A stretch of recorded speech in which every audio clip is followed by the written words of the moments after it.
Taj Mahal hotel कब, किसने और क्यों बनवाया? ताजमहल होटल बनाने के पीछे का उद्देश्य क्या था? तो चलिए सबसे पहले हम कहानी की शुरुआत करते हैं नुसेरवानजी टाटा से। नुसेरवानजी टाटा रतन टाटा जी के दादाजी थे और जमशेदजी टाटा उनके पिता। जमशेदजी टाटा का जन्म एक पारसी परिवार में हुआ था। उनके पिता नुसेरवानजी टाटा एक व्यापारिक थे और उन्होंने टाटा परिवार को व्यावसायिक दुनिया में प्रवेश दिलाया। जमशेदजी टाटा की पत्नी का नाम हीराबाई दबू था और उनके दो बेटे थे, दोराबजी टाटा और रतन टाटा जी। नुसेरवानजी टाटा ने पारंपरिक व्यापारिक गतिविधियों से अपने करियर की शुरुआत की और अपने परिवार को व्यवसायिक रूप से स्थिर करने में महत्वपूर्ण भूमिका निभाई। उनके प्रयासों ने जमशेदजी टाटा को उद्योग के क्षेत्र में प्रवेश करने की प्रेरणा दी, जिससे उन्होंने टाटा ग्रुप की नींव रखी। तो चलिए अब हम ताजमहल होटल बनाने के पीछे जमशेदजी टाटा का उद्देश्य क्या था, इसके बारे में जानकारी प्राप्त करेंगे। जमशेदजी टाटा का उद्देश्य भारत में एक भव्य और अंतर्राष्ट्रीय मानकों का होटल स्थापित करना था।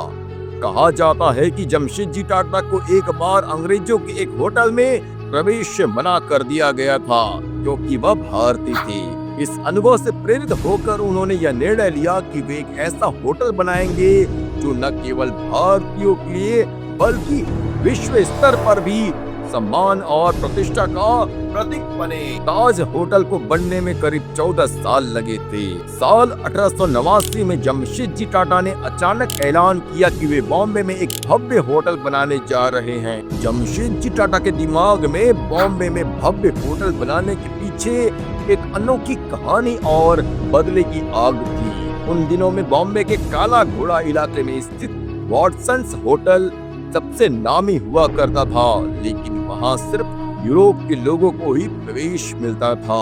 एक बार जमशेदजी टाटा वहाँ पहुँचे तो उन्हें यूरोपियन न होने के चलते एंट्री नहीं मिली। यह बात उनके दिल में बैठ गई थी। इसके अलावा उन दिनों बॉम्बे में एक भी होटल ऐसा नहीं था जो यूरोप या पश्चिमी देशों का मुकाबला कर सके।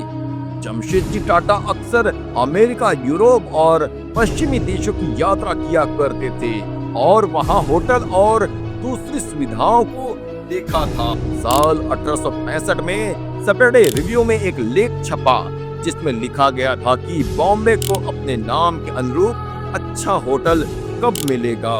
यह बात भी टाटा के दिल को लग गई थी।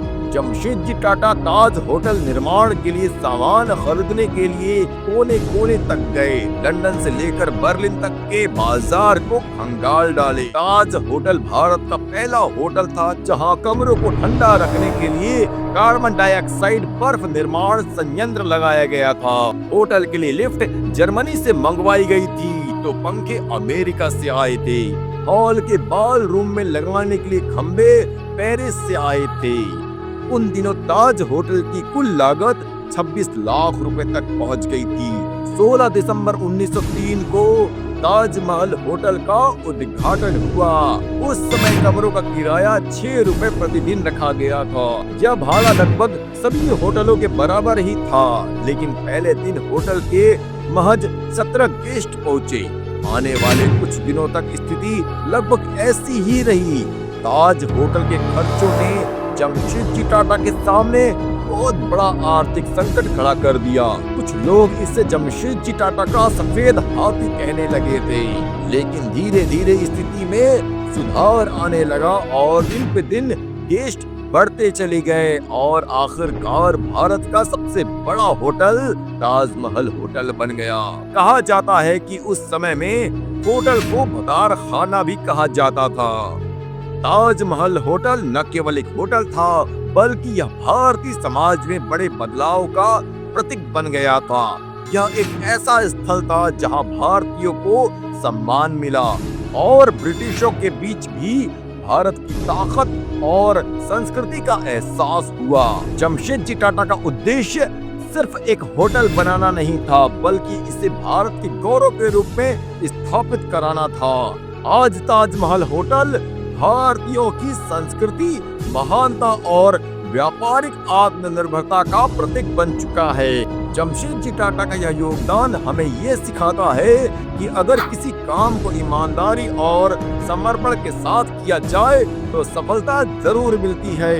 तो दोस्तों, ऐसे ही कई जनरल नॉलेज से रिलेटेड जानकारी प्राप्त करने के लिए हमारे चैनल को लाइक, शेयर एंड सब्सक्राइब करें।